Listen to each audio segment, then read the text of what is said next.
Hello बच्चों, welcome to my channel. My name is Kartik Gupta. Last class में हमने linear, quadratic और क्यूबिक पॉलिनोमियल्स के जीरोस के सम और प्रोडक्ट के रिलेशनशिप को समझा था।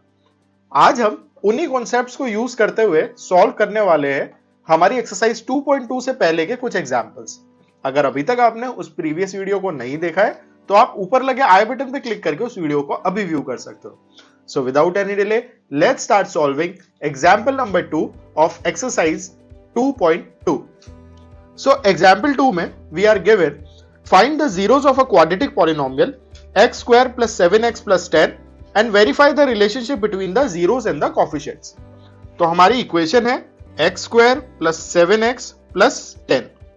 सबसे पहले हम इसको कंपेयर करेंगे एक स्टैंडर्ड क्वाड्रेटिक इक्वेशन के स्ट्रक्चर से। वो होता है ax square plus bx plus c is equal to 0। तो यहां से a की वैल्यू जो निकल के आती है वो आती है 1, b की वैल्यू निकल के आती है 7 और c की वैल्यू निकल के आती है 10। तो हमें कोई ऐसे दो नंबर्स ढूंढने हैं जिनको अगर हम ऐड करें तो हमारे पास में आ जाए माइनस b बाय a, यानी कि माइनस का 7 अपॉन 1, तो माइनस 7 ही आ जाएगा। और अगर हम उनको मल्टीप्लाई करें तो वो इक्वल हो c बाय a, यानी कि 10। ऑब्वियसली 10 बाय 1 जो होगा वो 10 के इक्वल होगा। तो और इसके लिए मैंने आपको तरीका बताया था कि ये जो प्रोडक्ट होता है इस प्रोडक्ट को आपको फैक्टराइज कर लेना है। तो 10 को अगर मैं फैक्टराइज करता हूं तो 2 5 टाइम 10, 5 1 टाइम्स में 5 से गया। सो इसके फैक्टर्स होते हैं 2 and 5। 1 को भी मान सकते हैं क्योंकि 1 भी फैक्टर आएगा। अब हमें जो दो फैक्टर्स चाहिए, जो दो नंबर्स चाहिए, वो इस तरीके से चाहिए कि ऐड करूं तो -7 आए और मल्टीप्लाई करूं तो 10 आए, जो कि 5 और 2 का कॉम्बिनेशन बिल्कुल परफेक्ट बैठता है। क्यों? क्योंकि 5 में 2 को अगर मैं ऐड करूंगा तो मेरे पास 7 आएगा, बट मुझे -7 चाहिए तो मैं दोनों नंबर्स को नेगेटिव ले लूंगा, यानी कि माइनस का 5 और माइनस का 2।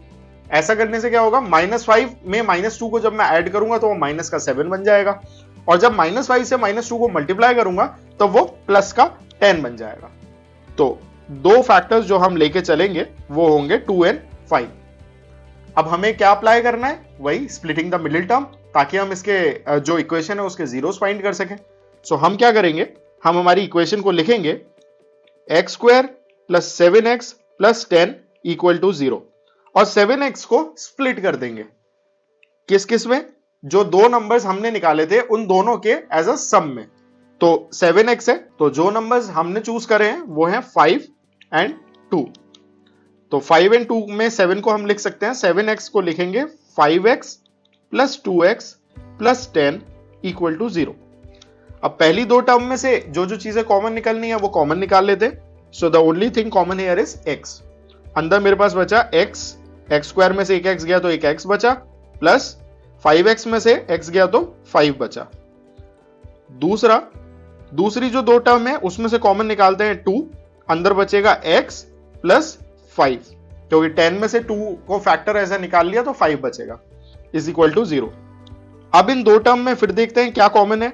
x प्लस 5 दोनों टर्म में कॉमन है, और क्योंकि x प्लस 5 ही आ रहा है दोनों तरफ ब्रैकेट के अंदर, दैट मीन्स कि हम सही जा रहे हैं। सो x प्लस 5 को कॉमन निकाल लेते हैं। अंदर मेरे पास बच जाएगा, पहली टर्म में से x प्लस 5 निकल गया तो बचा x, और दूसरी टर्म में से x प्लस 5 निकला तो बचा 2।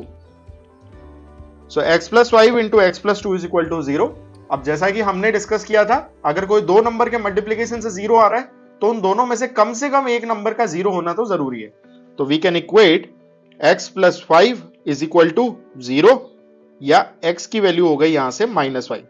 पहला 0 तो आया इस इक्वेशन का -5, और दूसरे 0 निकालने के लिए x प्लस 2 इक्वल टू 0 कर देंगे, so x is equal to -2। so this is the second 0। तो हमारे अल्फा और बीटा हमारे पास में आ गए हैं, alpha is -5 and beta is -2। So part 1 of the question जो था ये तो हमने कर लिया है, we found out the zeros of this equation. Now the second part is verify the relationship between zeros and the coefficients.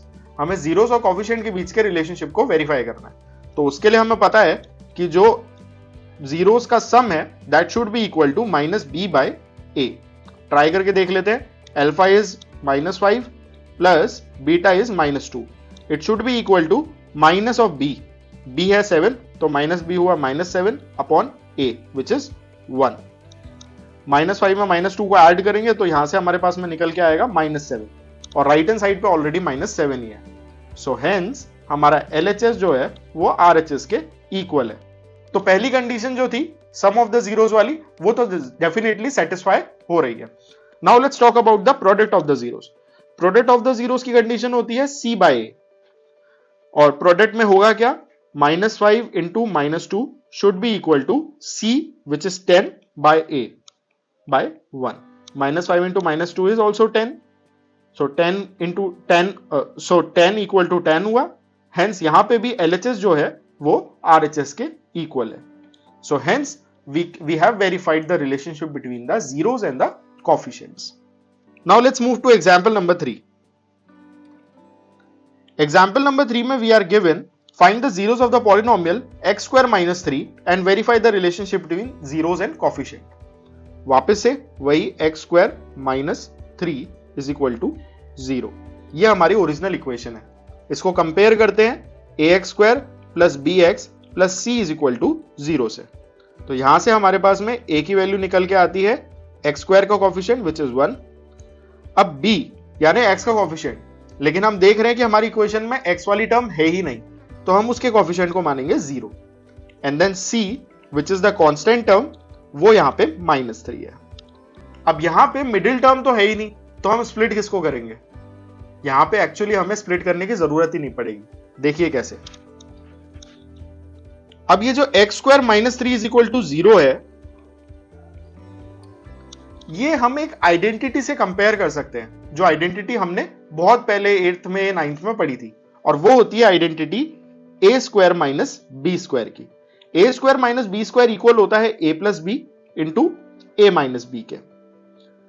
तो यहां पे हम उसको कैसे कंपेयर कर सकते हैं, x का स्क्वायर है वो हमें ऑलरेडी दिया हुआ है, तो ये तो a स्क्वायर जैसा सा कुछ हो गया, माइनस भी है लेकिन यहां पे 3 है, और ये यहां पे किसी का स्क्वायर नहीं दिया हुआ है, लेकिन हमें पता है कि हम 3 को √3 का होल स्क्वायर भी लिख सकते हैं। क्यों, क्योंकि स्क्वायर से रूट कैंसिल हो जाता है, ये बात हमें पता है। तो we can write this equation as x square minus √3 का whole square is equal to 0। अब ये equation a square minus B square की आइडेंटिटी जैसी हो गई, तो इसका अगर हम एक्सपेंशन है वो लिखेंगे तो वो इक्वल होगा a plus B, b which is √3 into a minus b which is x minus √3 is equal to 0। तो ये डायरेक्टली फैक्टराइज हो गया, इसमें वो स्प्लिटिंग करने वाली जरूरत नहीं पड़ी, और ये सिर्फ इसलिए हो पाया क्योंकि इस इक्वेशन में x वाली जो टर्म थी वो मिसिंग थी। सो वापस वही केस हुआ, हमारे पास में दो फैक्टर्स हैं, एक दूसरे से मल्टीप्लाई हो रहे हैं और इक्वल है 0 के। अब अगर ये 0 के इक्वल है दैट मींस दोनों में से एटलीस्ट एक फैक्टर जो है वो खुद 0 है। So we can write x plus √3 is equal to 0। So x is equal to √3 plus का है, राइट हैंड साइड पे जाके नेगेटिव हो जाएगा, माइनस का √3। So this is your first 0, and second हम दूसरी इक्वेशन को भी इक्वेट कर देंगे। सो दूसरी इक्वेशन बनेगी x minus √3 is equal to 0। So x is equal to √3 उधर जाके पॉजिटिव हो जाएगा। तो ये हो गए हमारे दोनों जीरोस। अब इसमें भी हमें वेरीफाई करना है relationship between zeros and coefficients, तो उसका तरीका एग्जैक्टली सेम है, हम अल्फा प्लस बीटा की वैल्यू निकालेंगे। So alpha plus beta is equal should be equal to minus B by A. Alpha क्या है और बीटा क्या है, अल्फा है √3, बीटा है माइनस का √3, it should be equal to minus of B which is 0 upon A that is 1। √3 में से √3 क्या, ये भी हुआ 0, इक्वल टू 0 अपॉन 1 भी 0 ही होगा। So LHS is equal to RHS। Similarly alpha into beta that will be equal to C by a. अब अल्फा इंटू बीटा क्या होगा, √3 into minus √3 that should be equal to C by a. C is -3 upon 1। √3 into √3 हुआ 3 और negative sign रहेगा, so this will also be -3, तो left hand side यहां पे भी RHS के इक्वल है। इस तरीके से हमारे ये दोनों ही जो कंडीशंस है ये वेरीफाई हो जाती है। So this is it. I hope आपको ये क्वेश्चंस दोनों ही समझ आए होंगे। अगर आपको इन क्वेश्चंस से रिलेटेड कोई भी डाउट रहता है तो you can post it in the comment section and we'll answer it out. And don't forget to like and share our video and subscribe our channel. Thank you.